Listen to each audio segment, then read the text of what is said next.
새해 들어 첫눈이 내린 날, 오늘 저는 대성당으로 이어지는 다리 위에서 난간에 기대 앉은 채 플라톤의 향연을 읽는 청년을 보았습니다.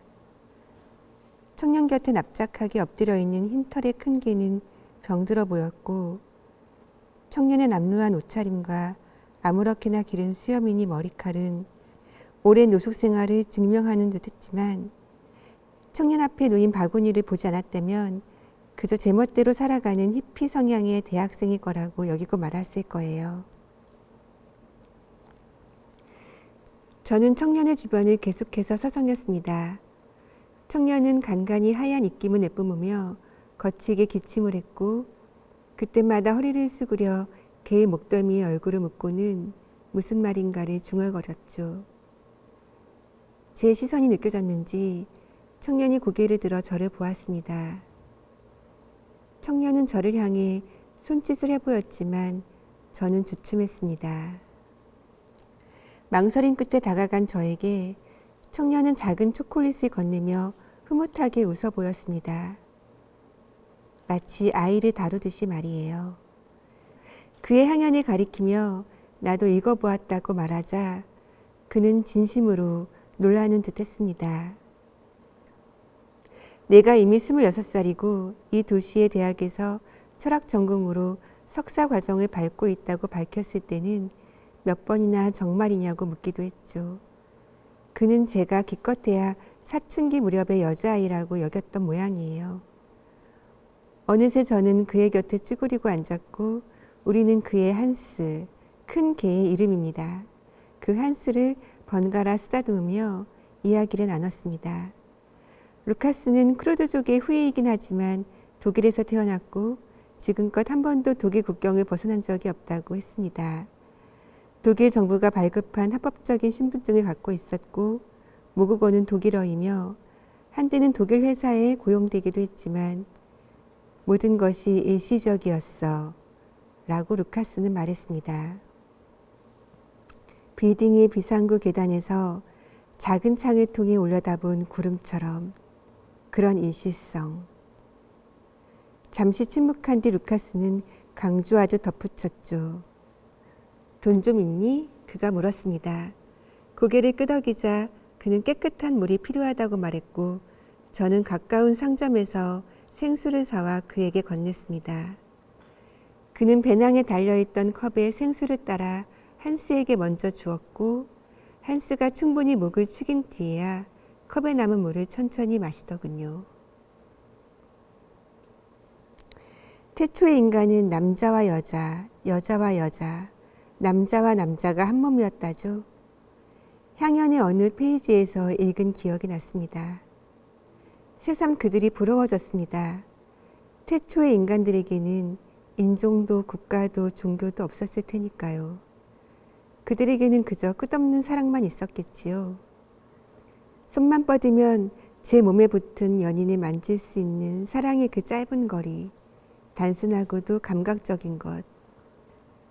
어쩌면 행복이란 단지 그뿐인지도 모르겠습니다. 다리 끝에 멈추어 선 채 인간의 재주와 힘으로 올린 대성당의 십자가를 물끄러미 올려다 보았습니다. 한겨울의 허공에서 이곳을 굽어보는 신의 눈동자는 무정한 슬픔이 익히는 흐린 잿빛일 거라고 저는 생각했습니다. 학교를 떠났다는 소식 전해 들었습니다. 실은 이미 오래전에요. 강의실이 아닌 다른 곳에 있을 라오 씨의 모습이 상상되지 않습니다. 상상조차 할 수 없으므로 섣불리 염려하지도 못합니다. 답장을 기다리는 것 외엔 도무지 할 수 있는 일이 없는 것입니다. 대성당을 지나쳐가며 그때껏 손에 들려있던 작은 초콜릿을 입안에 넣고는 오랫동안 단맛을 음미했습니다. 살아있는 동안엔 살아있다는 감각에 집중하면 좋겠구나. 그 순간 라오 씨의 그 말이 알을 깨고 나오는 작고 연약한 생명체처럼 제 마음 깊은 곳에서부터 눈을 뜨고 깃털을 돋우는 듯했습니다. 떠올릴 때마다 경이로운 그 말을 라오슈, 저는 한 번도 잊은 적이 없습니다. 1. The woman on the bridge. Chuku, if one is a guardian spirit sent for the first time to inhabit a host who will come into the world in Umuahia, a town in the land of the great fathers, the first thing that strikes the spirit would be the immensity of the land. As one descends with the reincarnating body of the new host towards the land, what reveals itself to the eye astonishes. Suddenly, as if some primordial curtain has been peeled off, one is exposed to an interminable stretch of leaf green vegetation. As one draws closer to Umuahia, one is enticed by the elements around the land of the fathers, the hills, the thick great forest of Obutiuku, a forest as old as the first man who hunted in it. The early fathers had been told that this was where the cosmic explosion that birthed the world occurred, and that from the beginning, when the world was partitioned into sky, water, forest, and land, the Obuti forest had become a country more expansive than any poem about it. But even beyond the exaltation of the great forest, one becomes even more fascinated with the many water bodies, the biggest of which is the Imo River and its many tributaries. The river weaves itself around the forest in a complex circuit comparable only to that of the human veins. One finds it in one part of the city spouting like a deep gash. One travels on the same road for a short distance and it appears as if out of nowhere behind a hill or an enormous gorge. Then, there, between the ties of the valleys, it is flowing again. Even if one misses it at first, one only needs to tread past Bende towards Umuahia through the Ngwa villages before a small silent tributary reveals its seductive face. The river has a distinct place in the mythologies of the people because in their universe it is supreme. They know that all rivers are maternal and therefore are capable of birthing things. This river birthed the city of Imo, though its through its neighboring city runs the Niger, a greater river which is itself the stuff of legend. Long ago, the Niger overran its boundaries in its relentless journey and met another, the Benue, in an encounter that forever changed the history of the people and the civilization around both rivers. Ebunu, the testimony for which I have come to your luminous court this night, began at the Imo River nearly 7 years ago. My host had traveled to Enugu in the morning to replenish his stock, as he often did. It had rained in Enugu the previous night, and water was everywhere, trickling down from the roofs of buildings, in potholes on the roofs, on the leaves of trees, and a slight drizzle was on the faces and clothes of people. He went about the market in high spirits, his trousers rolled up over his ankles so that as not to stain the hems of his trousers. The market seethed with people, as if it always was at the time of the great fathers when the market was the center of everything. It was here that goods were exchanged, festivals were held, and negotiations between villages were conducted.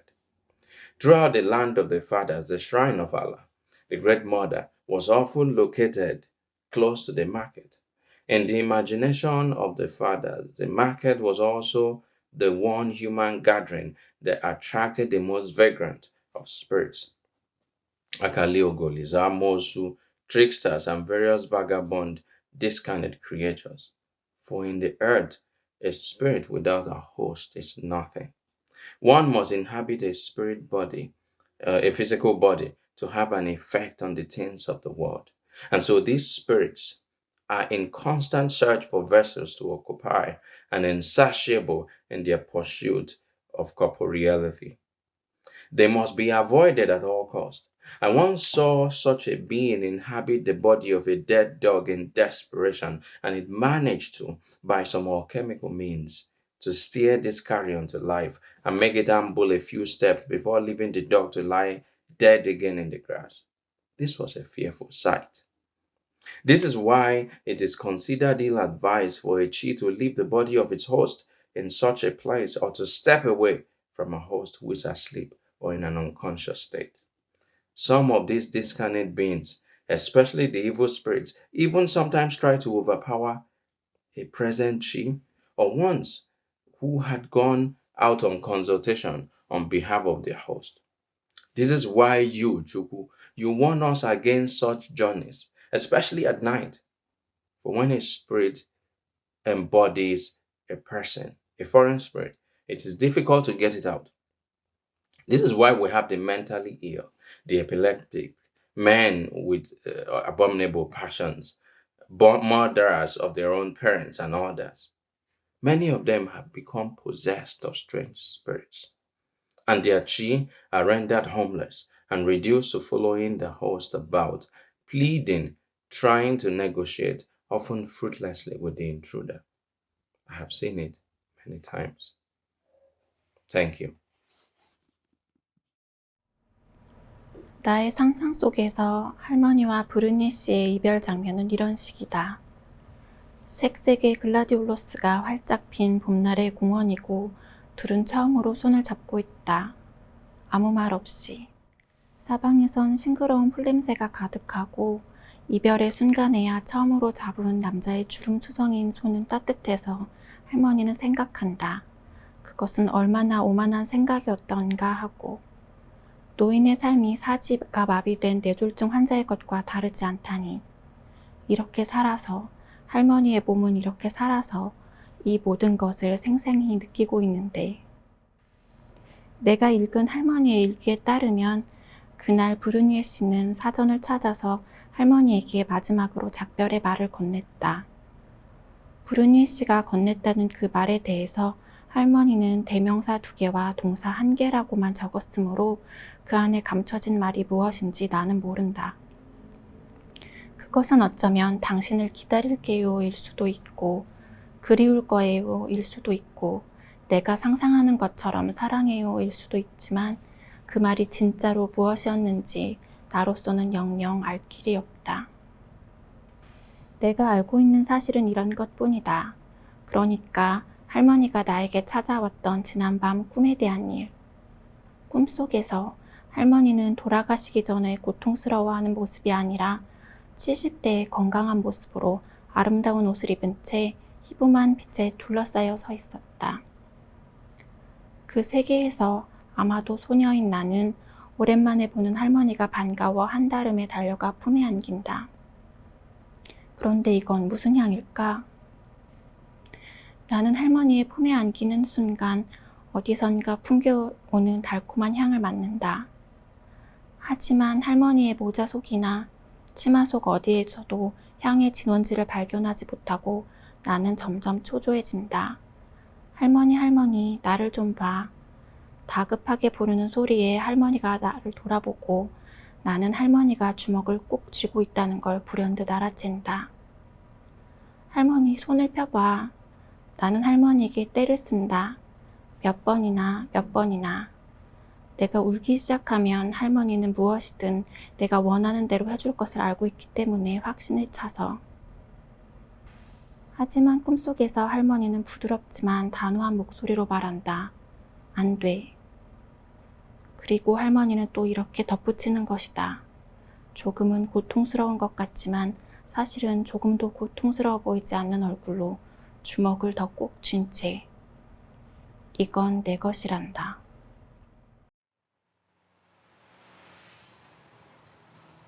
I came into the world during the Tet Offensive in the early days of the Year of the Monkey, when the long chains of firecrackers draped in front of houses exploded polyphonically along with the sound of machine guns. I first saw the light of day in Saigon, where firecrackers fragmented into 1,000 shreds colored the ground red like the petals of cherry blossoms or like the blood of the 2 million soldiers deployed and scattered throughout the villages and cities of a Vietnam that had been ripped in two. I was born in the shadow of skies, adorned with fireworks, decorated with garlands of light, shot through with rockets and missiles. The purpose of my birth was to replace lives that had been lost. My life's duty was to prolong that of my mother. As a child, I thought that war and peace were opposites. Yet I lived in peace when Vietnam was in flames, and I didn't experience war until Vietnam had let down its weapons. I believe that war and peace are actually friends who mock us. They treat us like enemies when it suits them, with no concern for the definition of the role we give them. Perhaps then, we shouldn't take too much stock in the appearance of one or the other to decide our views. I was lucky enough to have parents who were able to hold their gaze steady, no matter the mood of the moment. My mother often recited the proverb that was written on the blackboard of her 8th grade class in Saigon. Đời là chiến trận, nếu buồn là thua. Life is a struggle in which sorrow leads to defeat. I remember some students in my high school who complained about the compulsory history classes.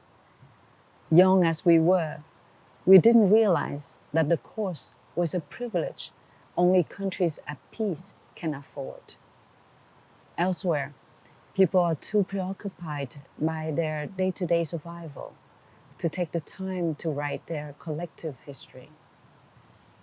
If I hadn't lived in the majestic silence of great frozen lakes, in the humdrum everyday life of peace, where love is celebrated with balloons, confetti, chocolates, I would probably never have noticed the old woman who lived near my great-grandfather's grave in the Mekong Delta.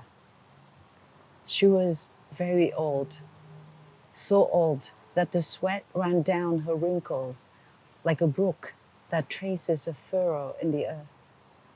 Her back was hunched, so hunched that she had to go down staircases backwards so as not to lose her balance and fall headfirst. How many grains of rice had she planted? How long had she spent with her feet in the mud?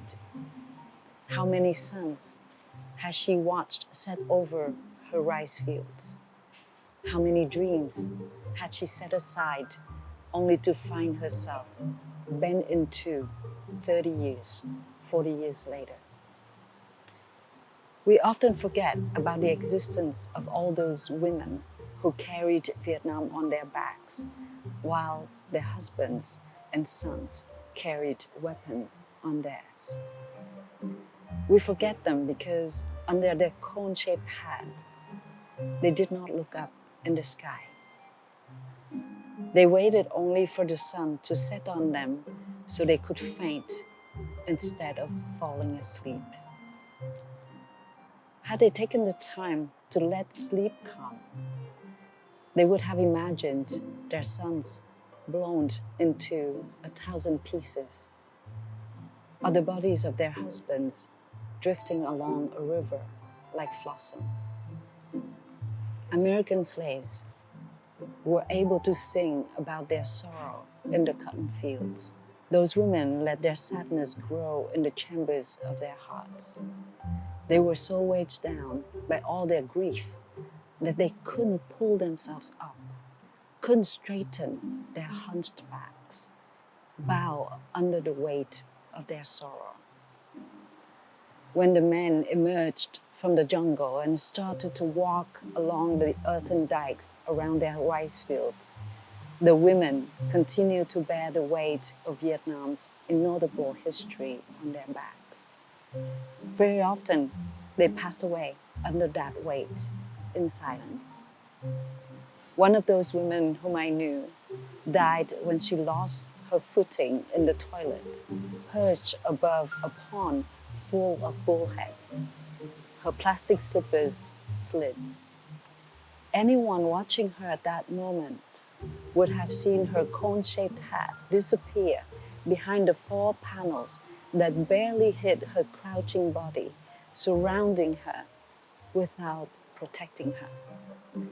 She died in the family's septic tank, her head plunging into the hole, full of excrement between two planks behind her hut, surrounded by smooth-skinned, yellow-fleshed bullheads, without scales, without memory. After the old lady died, I would go every Sunday to a lotus pond in the suburb of Hanoi, where there were always 2 or 3 women with bent backs and trembling hands sitting in a small round boat, using a stick to move across the water and drop tea leaves into open lotus blossoms. They would come back the next day to collect them one by one before the petals faded, after the captive tea leaves had absorbed the scent of the pistils during the night. They told me that every one of those tea leaves preserved the soul of the short-lived flowers. In 30 years, Chiang Mai resurfaced like a phoenix reborn from its ashes, like Vietnam from its Iron Curtain, and my parents from the toilet bowls they had to scrub.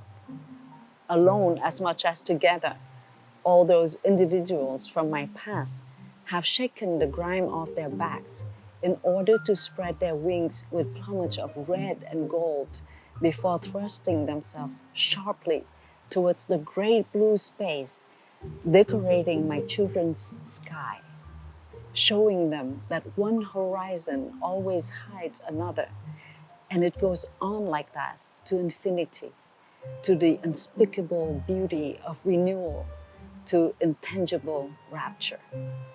As for me, it is true all the way to the possibility of this book, to the moment when my worlds glide across the curve of your lips, to the sheets of white paper that put up with my trail, or rather the trail of those who have walked before me, for me. I moved forward in the trace of their footsteps, as in a waking dream where the scent of a newly blown peony is no longer a perfume, but a blossoming, where the deep red of the maple leaf in autumn is no longer a color, but a grace, where a country is no longer a place, but a lullaby, and also where an outstretched hand is no longer a gesture, but a moment of love, lasting until sleep, until waking, until everyday life.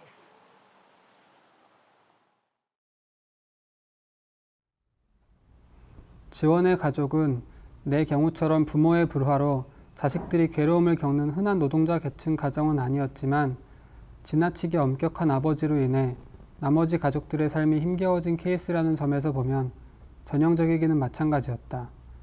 그녀는 늘 모든 것이 정돈되어 있어야 하며 정해진 일정에 맞춰 가족 구성원 전체가 하나의 유기체처럼 어긋남 없이 움직여야 하는 집에서 자랐다고 했다.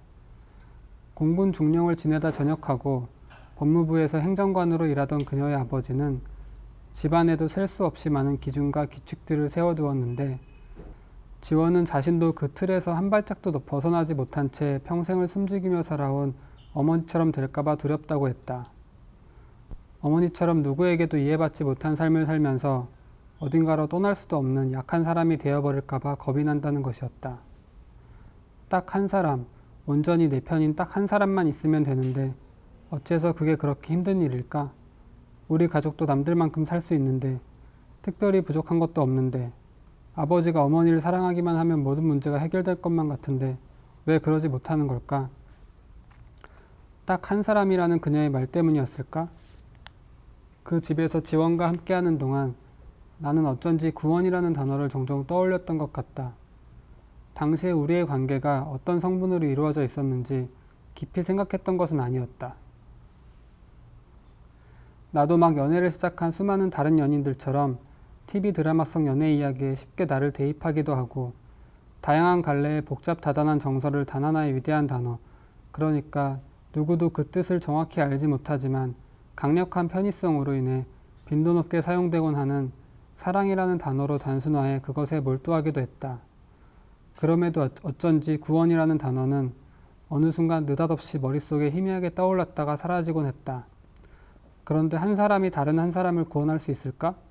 그런 게 정말 가능할까?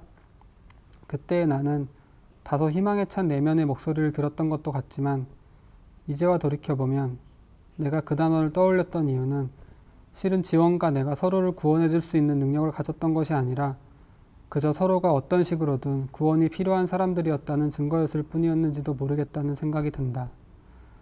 우리는 서로에게 특별한 사람들이었던 게 아니라 마침 구원이 필요했던 두 사람들이었을 뿐이라고. 우리는 구원까지는 아니어도 남현동 언덕 위에 있던 조용하고 아늑한 빌라가 적어도 우리를 구조하긴 했다고 여겼던 것 같다. 삶의 지난함에서, 무기력함에서, 희망 없음에서, 학교나 회사에 있어야 할 때를 제외하고 우리에게 허락된 진정한 삶의 시간의 대부분을 그곳에서 보내게 된 지 얼마 되지 않아 그곳은 우리에게 서로의 존재만큼이나 중요한 무언가가 되어가고 있었던 것이다. 그러면서 어떻게 보면 당연한 순서였겠지만 지원과 내가 서로의 존재에 안도하고 기뻐하느라 조금 늦게 그 집의 원래 주인인 선혜 누나 부부에 대해 생각하게 되었다. 남현동 빌라에 머무는 시간이 길어지고 그 집의 친숙한 공간과 익숙한 물건들이 늘어가면서 원래 그것들에 누구보다 애착을 가졌을 이들이 점점 궁금해졌다. 그곳에서 우리가 이용했던 노수저와 일본풍 식기들, 서재에 놓여있던 2인용 가죽 소파, 그리고 배드민턴채, 야구 글러브, 프리스비 등 둘이서 즐길 수 있는 다종다양한 운동용품들. 나는 사용한 흔적들이 남아있는 그 물건들을 볼 때마다 그것들을 살 때 그들이 어떤 마음이었을지 상상해보곤 했다. 那天后来的事情我不记得了，因为我和小马还有金静，我们3个人继续喝了起来。我喝醉了。奇怪的是，那天晚上我没有梦见老赵，不过我还是做了一个梦。我一个人走在夜晚的盐湖边，黑暗压得我喘不过气来。我绝望地闭上眼睛，却听见周围充满了细碎的声音，像是什么东西在生长，我害怕极了。早上醒来，我想到，那不就是盐生长的声音吗？在这里，盐是会生长的，那些美丽的盐花会不断地开放。这样说来，这里除了我们，还有别的生命。盐就是没有生命的一种生命吧。在造物面前，我们和盐真的有本质的不同吗？我们和盐都是生长和衰败着的一种变化罢了。小婷他们走后，大概2个多月后，我收到了一个挺大的包裹，看它的形状应该是一幅画，打开后与我猜想的一样，是一幅小婷画的油画，是小婷以盐湖为题材创作的。这幅画中的盐湖与盐花十分怪异，乍一看上去像是外星的风光，或是超现实主义的风格。不过看得久了，却发现这其中的变形夸张正是凸显了盐湖最重要的特点。我放在客厅里，等夏琳回来后，我让她欣赏，可她只看了一眼就惊呼了起来，快收起来。我再也不想看第2眼了。为什么？我大惑不解。夏琳说，和我梦中的盐湖一模一样，吓死我了。这的确太诡异了。我只好将画包好放起来了，也许在盐湖以外的地方重新拿出来看，应该会别有一番风味。我给小婷回了一封信，对她的话表示感谢，告诉她我会珍藏起来的。我一句也没有提及金静，我想她也不乐意我提吧。我不再羡慕小婷，也许是因为金静并不爱她，也许是因为自己认可了自己的罪孽，从而也发现了自己的幸福。我打算老老实实的待在这里。小婷没有再回我的信，她就这样消失了，像盐湖飘走的一粒盐，消失在了一场大雨里。 우리는 카페 밖으로 나왔다. 완연한 봄, 여름으로 다가가고 있는 봄을 느꼈다. 전날까지만 해도 아침 저녁으로는 쌀쌀한 초봄이었는데 목덜미에 따뜻한 햇볕이 느껴지면서 등에 살짝 땀이 배기 시작했다. 목에 사원증을 건 회사원들이 얇은 트렌치 코트를 저마다 팔뚝에 걸친 채로 한 손에는 테이크아웃 커피를 들고 걸어다니고 있었다. 직장인들이 몸을 움직이고 볕을 쬐 수 있는 유일한 시간이었다. 케빈이 다녔다는 포털사의 사원증을 목에 건 무리가 우르르 지나갔다. 나야 전에 일하던 에이전시가 망하고 나서 불러주는 데가 여기밖에 없어서 온 거지만 대체 그렇게 똘똘하다는 케빈이 왜 이 회사에 왔는지 궁금한 적이 있다. 대표가 입버릇처럼 하는 말이 연봉은 광고 붙이고 나면 그때부터 잘 챙겨주겠다여서 돈으로 유인한 것도 아닐 텐데 싶었다. 의외로 대표가 케빈에게 내민 카드는 개발적으로 하고 싶은 거 다 하게 해주겠다였다고. 겨우 그런 말로 설득을 한 것도 신기했지만 고작 그런 말로 설득이 된다는 것도 놀라웠다. 그래서 케빈은 지금 개발적으로 하고 싶은 걸 다 하고 있나 모르겠다. 매일 나오는 버그 잡기 바쁜 것 같은데. 거북이 알은 외근이 있어서 차를 세워둔 판교역 근처의 주차장으로 가야 한다고 했다. 우리는 길을 건너기 위해 함께 육교에 올랐다. 그런데 계단을 다 올라가고 나서 어딘가 이상한 점을 발견했다. 육교가 길 건너편으로 이어진 게 아니라 다시 우리가 있던 쪽으로 이어져 있었기 때문이다. 한마디로 육교가 도로를 가로질러야 하는데 도로와 평행하게 놓여 있었다. 거북이 알이 내게 물었다. 이상하네. 이걸 육교라고 할 수 있을까요? 글쎄요, 설계를 잘못한 것 같은데요. 이렇게 하면 육교 아래쪽에 그늘이 생기니까 비나 햇볕을 피하려고 만들어 놓은 건 아닐까요? 직장인들이 하루 종일 책상에 앉아만 있으니까 잠깐이라도 운동하라고 만들어 놓은 것일지도 모르겠어요. 그냥 조형물일 수도 있어요. 법으로 정해두는 바람에 할 수 없이 만든 것 같은 성의 없는 조형물이 건물마다 하나씩 있으니까. 어떡할까요? 다시 내려가야죠 뭐. 그녀가 말을 이었다. 그런데 여기 있으니까 되게 잘 보이긴 하네요. 거북이 알은 육교의 중간쯤에서 난간 쪽으로 다가가더니 거기에 양팔을 올리고 턱을 괴었다. 나도 그녀 옆에 다가가서 주변 풍경을 둘러봤다. 표면이 거울처럼 반짝이는 빌딩들이 빼곡하게 펼쳐져 있었다. 테크노밸리라는 이름을 너무나 의식한 탓에 지나치게 미래적으로 지어진 건물들. 처음 이곳에 왔을 때는 SF 영화에서 본 비정한 우주도시 같다고 생각했다. 하지만 테크노밸리에도 겨울이 지나면 물이 흐르고 봄이 오고 벚꽃이 예쁘게 피고 또 여름이 올 것이다.